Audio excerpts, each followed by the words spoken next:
Hi, everybody. Welcome back to Din and Daf. This is Elana Stein Hain, and we are going to look at the concept of Chazkat Mara Kama, the presumption that something is still in the hands of its original owner. Now, what is that something? Could be metaltalin, movables, could be karka, could be land, but here's the key. We have many ways to resolve property disputes, and you've seen a lot of them. We have a property dispute. If you're sumchus, you're going to say, split the value without a shvua. If you're rabbanon, and maybe simchus sometimes too, but for a different conversation, you are going to say, hamotzi mechaver lavaraya. Somebody's holding it. The other person, in order to extract it, needs to provide evidence to edim. We have kol dalim gvar. May the stronger party win, or leaving it alone. We have Yehe Munach Ad Sheyavo Eliyahu. We're going to hold it in escrow until Eliyahu comes in, helps us figure out what's going on, right? And Chazkat Mara Kama is the one that we see on Bava Metzia, Daf Kuf Amud Aleph. The case is Machlef Par Bechamor. People are bartering. So there's somebody who's selling their cow, and there's somebody who's selling their donkey. So they're going to exchange them. Now, at some point during this exchange, the para gives birth. So, of course, the person selling the para says, the para gave birth when it was in my property. And of course, the person buying the para says, the para gave birth when it was already in my property. So the Mishnah says, yachloku, very simple. But the Gemara says, wait. Why yachloku? Slow down. Why yachloku?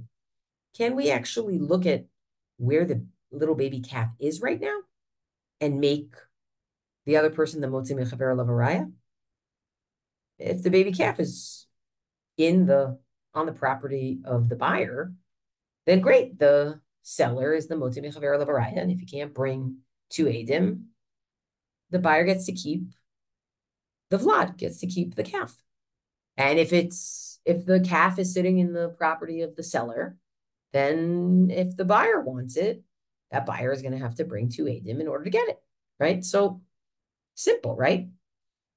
So we see that Rav Chia bar Oven says in the name of Shmuel, actually it's not so simple, because the case is a case where the calf is on neither of their properties. The calf is in a marsh somewhere, right? It's not in a place of clear ownership to anyone. So the Gemara says, okay, v'nokma chazaka de marakama. So let's say that it belongs to whoever owned the para earlier, right? Meaning nobody owns it now, meaning there's no clear proprietorship over it now. So we revert to what we would call status quo ante, whoever owned it before, right? And then and let the other person be a person who's trying to extract something that has clear ownership, namely the original ownership. The para originally was owned by the person who sold it. So sorry, that's what it is. So the Gemara says, okay, maybe you're right. The Mishnah follows Simchus, and Simchus says, Yachol Gublo Shvua. So I want to understand this logic of Chazkat Mara Kama, right? Or Nokma on Chazkat Mara Kama. And it seems like there are two pieces to this. One is the item is no longer on the property of the original owner. That's what's interesting about it, right? It's like we sort of like we just rewind the tape, right? We just go back to it having been on the previous owner's property. It's almost like there's a dotted line between it and the original owner. And this brings me to the second part, which is it seems like it relies on the fact that the animal is not on anybody's new property, right? Like if the calf was found on the buyer's property, would we still say, no, it should revert to the original owner? Or would we say, no, it's on the buyer's property? And so I think these are question marks, and this is kind of what makes Chazkat Mara Kama pretty interesting. And so I want to look at the Kuntras HaSpekot. The Kuntras HaSpekot is a,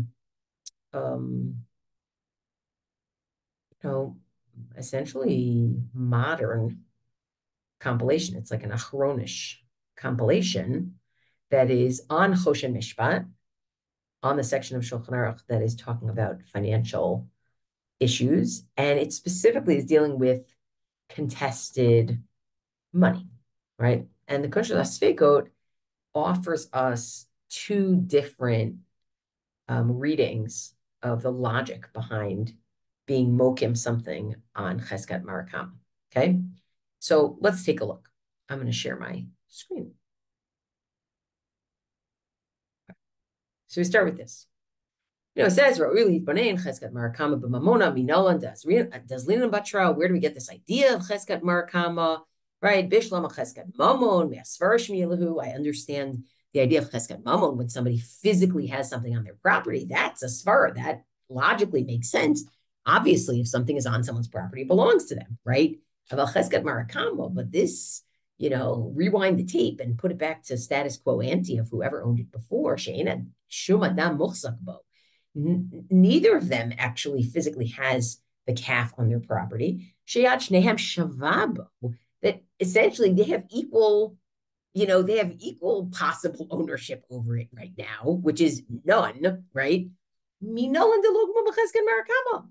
Why should we rewind the tape and say it goes back to the original owner of the parka? And the other person is the one who has to bring evidence, has to bring two witnesses if they want to be able to take that calf.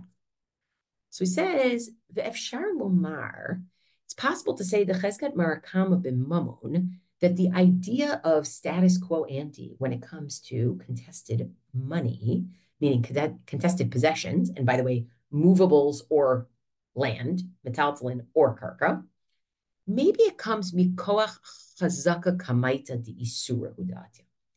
Maybe it comes from the concept of chazaka in the sense of presuming that a status that obtained for a person, a food, in the realm of Isser v'Heter remains, even when a suffix comes up about what happened about that status, right? That is actually something that you learned a lot about in Seder Nashim, the notion that a person retains the presumptive status that they had. And so when there's a suffix about whether their status has changed, for the purposes of, marriage is a good example, for the purposes of whether something is permitted to eat, for example, you assume that what they've been is what they still are, right? It's a chazaka kamaita, right? It's the earlier presumption about what they were. And in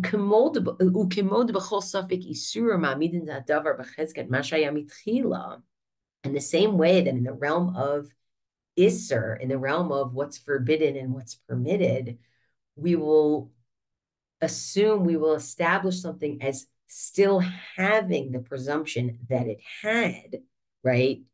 Kodem shenolad hasafek, before the doubt about that status came up.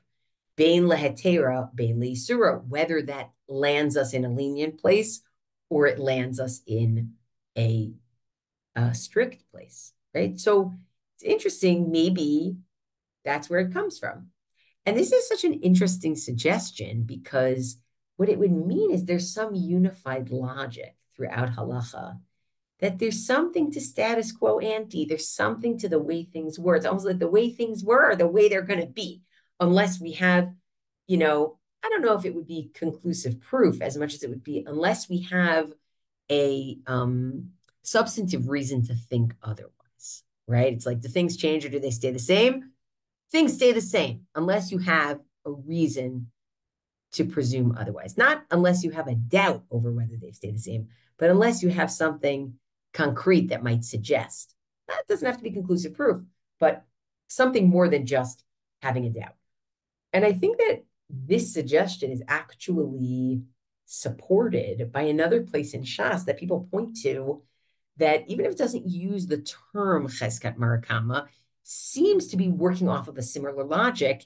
And it's a Gemara in Yevamot that is actually, what's the word I'm looking for? Explicitly comparing a case of Isura, of status for the purpose of knowing whether something is forbidden or permitted with a case of mamonot. And in Yevamot, Lamed Aleph, Amud Aleph, there's a discussion about situations of divorce and betrothal where a person's status is uncertain.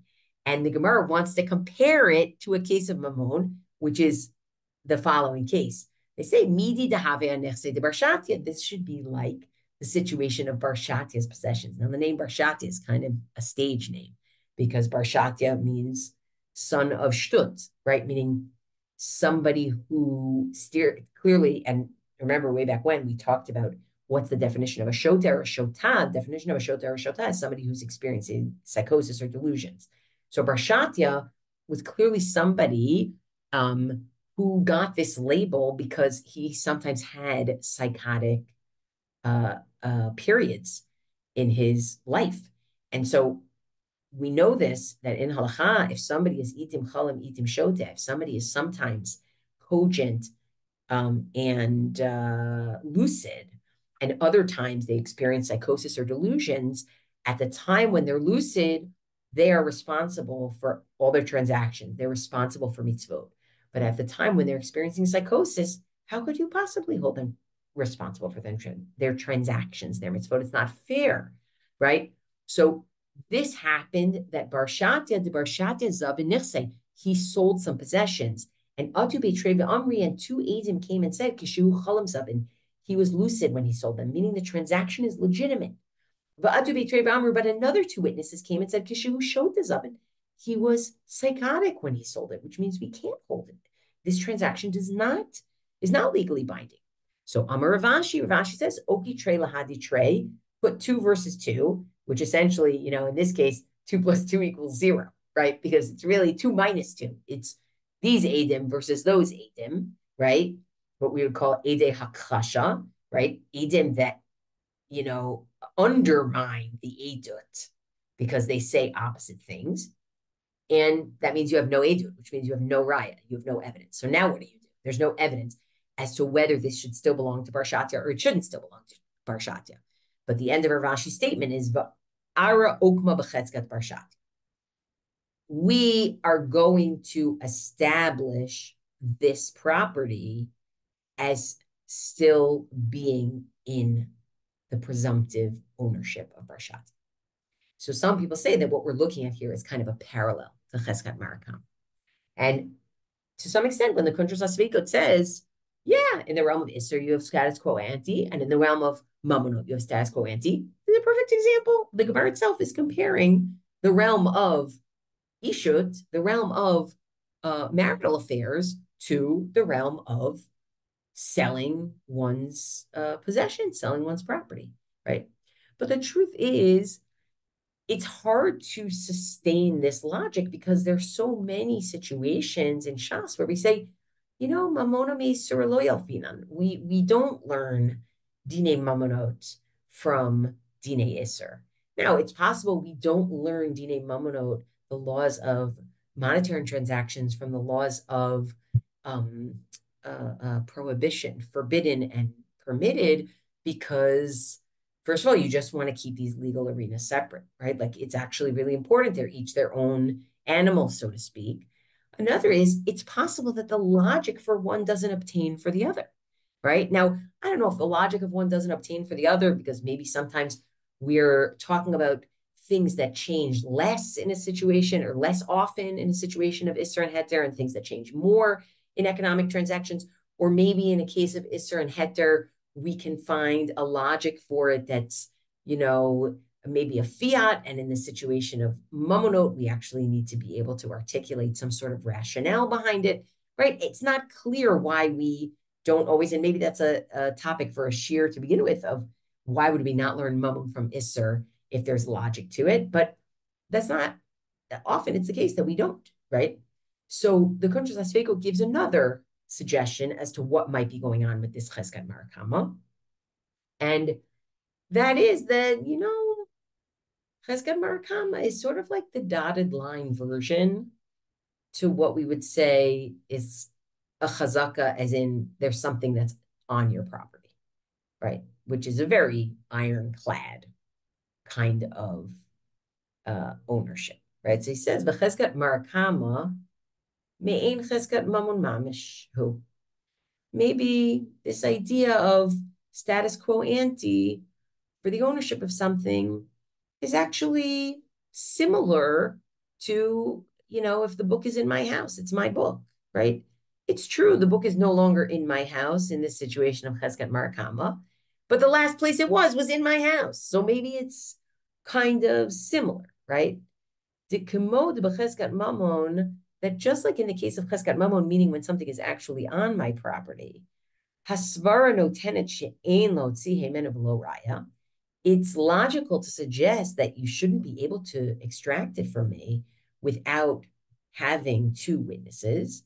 Maybe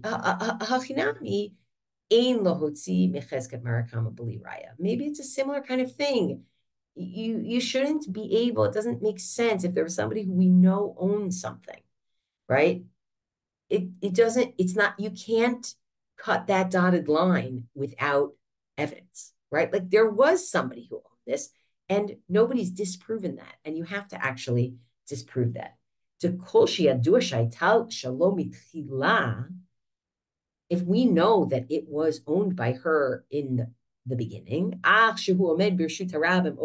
but right now, the item, or in this case, the animal, is standing in the public thoroughfare or standing in a marsh, right? Still, maybe Begaza de Balim Ita, maybe it's still considered to be Ki'ilu, it's still in the original owner's home, right? The Chashvina like Dainu Mochzak, right? We think that it's as though you're still like holding it, so to speak, in your property. And I think this is very interesting because it keeps it in the realm of mamonot, and it essentially says, there's different degrees of muhzakut, right? There's different degrees of holding something, so to speak. Right here, I don't mean muhzak as in presumptive. I mean like literally to be machzik, to be holding, right? There's different degrees. There's one degree when it's actually on your property still, or in your hands, as the case may be. And that's obviously very, very strong. But there's a weaker version or a softer version, which is we know that at some point it was on your property and it was in your hand. And that's still a dotted line and that still matters. Now, I think what's interesting here is take this logic and essentially ask yourself, what would happen if instead of the calf being in no person's land, the calf was on someone else's property? Would we still say Cheskat Marakama? And I think that this logic here, this second logic of saying Cheskat Marakama is like the poor version of Muchzak B'Mamon, that it's actually on your property. I think here we would say you can't say Cheskat Marakama if the animal is on somebody's property, because that person whose property is on has the stronger version of what it means to be Muchzak B'Mamon. The person who used to own it, Cheskat Marakama, they have the weaker version, right? So it wouldn't stand up to it, right? And the truth is that's it's pretty borne out by the sources that, the Maharsha says it very clearly. V'lo amru cheskat marakama, we're not going to use the principle of status quo ante, ela kihacha, except in a case like this, she'ein echad mehem muchzak. Neither one of them is holding, meaning it's not on the property of either one of them, the calf. Kigon be'omedet ba'agam v'simta, if they're standing in a marsh or in a, like a little side street of the Rishon Rabbin, right? Damrin and Hachal Rabbanan to eat luhu ba'alma the cheskat mamon mahani, right? Because in this case, we can say that the same way that Rabbanan in general say hamotzi mechaver lavarai, right? In general, they say if you're machzik on mamon, if you are holding it, meaning it's on your property or you're holding it, we say that it's yours. Then the truth is the hachinami mahani cheskat marakama lahamid hamamon becheskato. We can say that if you were the Marakama, you were holding it, and so we can say you're still holding it, right? It's as though you're still holding it. But if somebody else is holding it, meaning if it's on somebody else's property, there's no dice. what I want to end with is like a little bit of a weird shita, I would say, that Tosfot don't think is halach l'maseh, but it is interesting that they do think that Rav Yehuda b'shem Shmuel suggests this, which is a Gemara in Ketubot, Ayin Vav and Aleph. It goes like this. It's another one of those situations where people are machlif par b'chamor. They're bartering a cow for a donkey.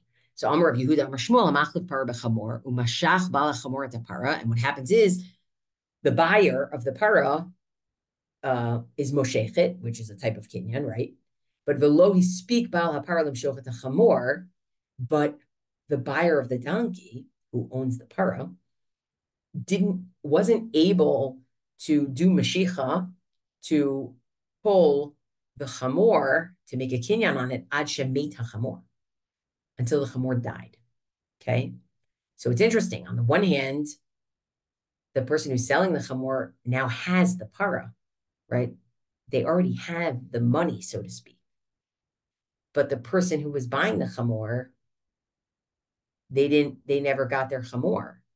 And now they want to say, give me back my para, give me back my money, right? So the Gemara says, or really Rabbi Yehuda says in the name of Shmuel, al bal hachamor lahavi raya, the owner of the donkey, the seller of the donkey, has to bring a proof shehaya chamoro kayam b'shat b'shichat, that their chamor was alive when they took the para. Okay. Now, this is a little weird, to be honest, because why don't we just say, what do you mean? The para is already in the ownership of the Baal HaChamor. If the other guy wants to get the para back, the other guy has to bring evidence that the Chamor, died before the para was bought. So the Tosfot say, Afal Pishu Muchzak, it seems like even though the Baal HaChamor who bought the para is literally Muchzak on the para, it's on his property, right? And not only that, V'cheskat HaGuf Nami Misayele.